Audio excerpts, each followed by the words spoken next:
anything that might be called violence in the film comes in the form of newsreel or archival footage.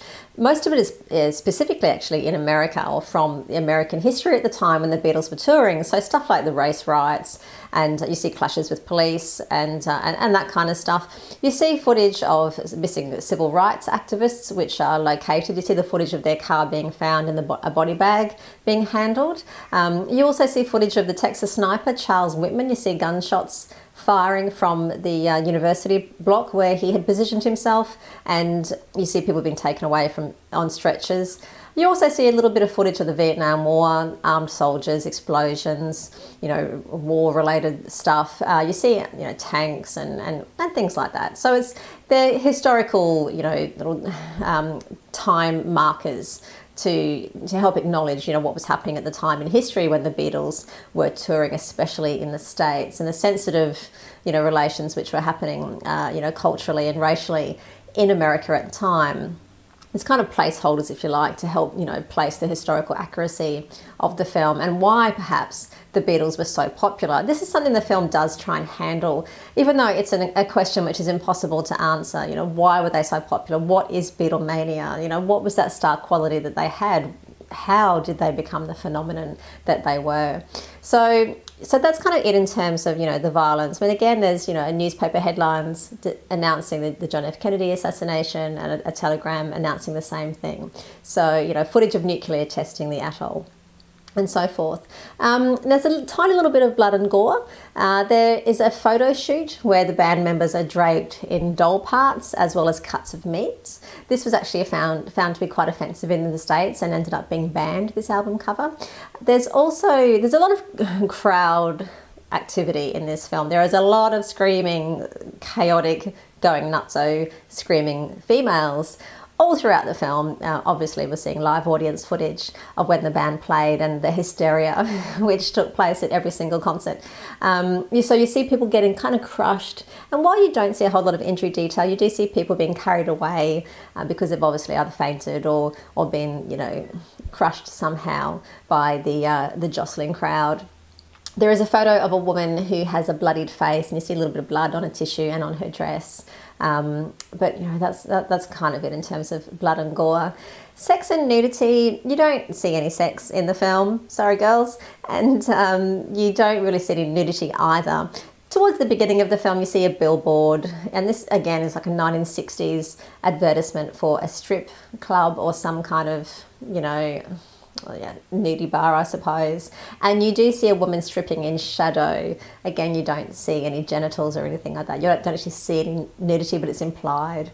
There is also one comment that John Lennon makes where he's talking about how everybody wants a piece of you when you're that famous. And he says, you go back to the hotel and it's the man in the elevator, and then it's the maid wants a piece of you. And then he says, I don't mean that sexually.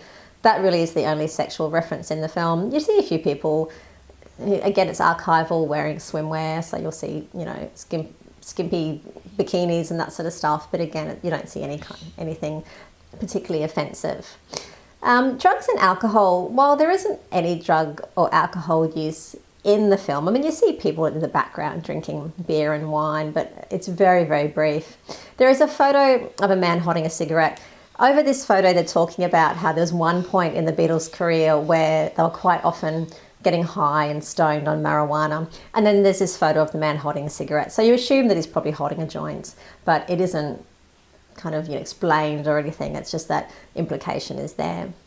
And finally, swearing. The F word is used once in the film. There's a couple of uses of the S word, and I think crap is said once or twice, but that's pretty much it. So, I mean, really, you're not going to this film to see anything other than the Beatles. This rare, never before seen footage which has been uncovered and cut together, which is remarkable. I mean, seeing so much, behind the scenes and rare footage of the band and some of the live performances is just phenomenal. It really is wonderful sitting in the room with these guys, for the 90 minutes or so that you see them on stage.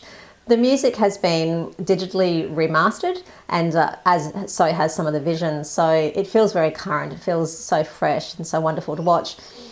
What I will say, if you are a massive Beatles fan, this is very much about the rise of the Beatles. This is very much their career. So it doesn't go into their private relationships or too much on their private lives or their deaths. So this is very much career focused. So if you're hoping to find out a little more about, the real relationship between Paul and John, or John and Yoko, or that kind of thing, you don't learn a whole lot. What you do get is a very strong sense of how the four men operated as a team unit, and that is wonderful, like hearing how they stuck together and were a united force against the rest of the world is something really, really special about this film. If you do go and see the Beatles film, let me know. Leave me a comment below. Let me know if you're a fan before or if you're a fan after watching this incredible film.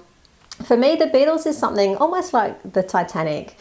There's so much myth around this phenomenon that you sometimes have to ask yourself if it even really happened. It seems like it's something that's made up because it's just so hard to get your head around the, extraordinary fame and the influence, the extensive and ongoing influence of these four men. But, that's who they were. This is the Beatles.